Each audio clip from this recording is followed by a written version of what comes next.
Ada suatu kisah tentang pemuda soleh yang hampir tidak bisa dikuburkan karena banyaknya orang yang menghadiri pemakamannya. Ia bahkan meninggal dalam keadaan mendekap Al-Quran. Kisah tersebut diceritakan oleh Imam Ibnul Jauzi dalam Uyun Al-Hikayat. Dikisahkan, Abu Abdillah seorang muazin Bani Haram bertetangga dengan seorang pemuda. Setiap kali ia azan untuk sholat dan melantunkan iqomah, pemuda tersebut sudah berada tepat di belakangnya.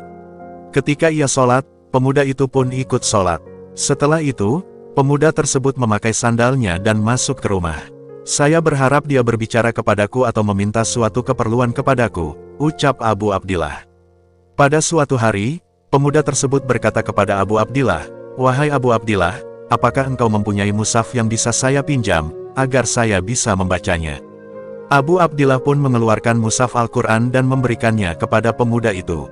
Pemuda itu lalu memeluk mushaf itu ke dadanya. Kemudian dia berkata, "Semoga hari ini menjadi hari yang sangat penting bagiku dan bagimu." Setelah kejadian tersebut, Abu Abdillah tidak melihat pemuda itu lagi. Pemuda itu bahkan tidak keluar rumah, demikian juga saat sholat maghrib dan isya dia tidak keluar rumah. Setelah sholat isya, Abu Abdillah mendatangi rumah tempat tinggal pemuda itu. Di sana ia mendapati sebuah ember dan alat membersihkan diri. Ia juga melihat pemuda itu meninggal dunia sedang mushaf berada di pelukan dadanya. Ia kemudian mengambil mushaf dari kamar pemuda itu lalu minta tolong orang-orang sekitar untuk membantu mengangkatnya ke tempat tidur. Pada malam hari itu saya berpikir siapa yang bisa saja ajak bicara untuk memakaikannya kain kafan. Saat akan tiba waktu subuh, saya pun ke masjid untuk melantunkan azan subuh, lalu setelah itu sholat sunnah. Ketika itu saya melihat ada cahaya di arah kiblat. Saya pun mendekat, ternyata itu adalah kain kafan yang terlipat di arah kiblat. Saya pun mengambilnya dan mengucapkan Alhamdulillah, kata Abu Abdillah. Setelah itu, Abu Abdillah membawa jenazah pemuda soleh itu ke rumahnya dan ia kembali ke masjid.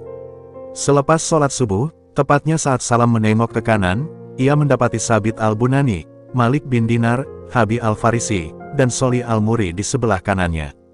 Ia pun bertanya kepada mereka, "Wahai saudara-saudaraku, apa yang membuat kalian datang kemari?" Mereka menjawab, "Apakah ada seseorang yang meninggal semalam di sekitar tempat ini?"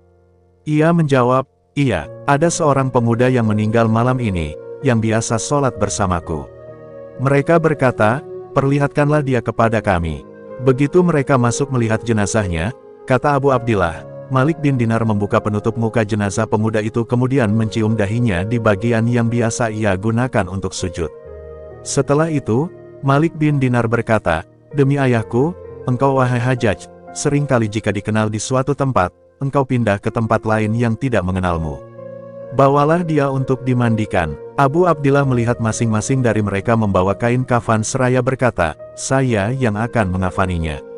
Ketika mereka saling berebut, Abu Abdillah kemudian berkata, "Saya tadi malam berpikir tentang siapa yang bisa saya minta tolong untuk mengafaninya. Kemudian ketika subuh saya datang ke masjid untuk azan, lalu sholat sunnah. Saat itulah saya melihat ada kain kafan yang terbungkus rapi. Saya tidak tahu siapa yang meletakkannya."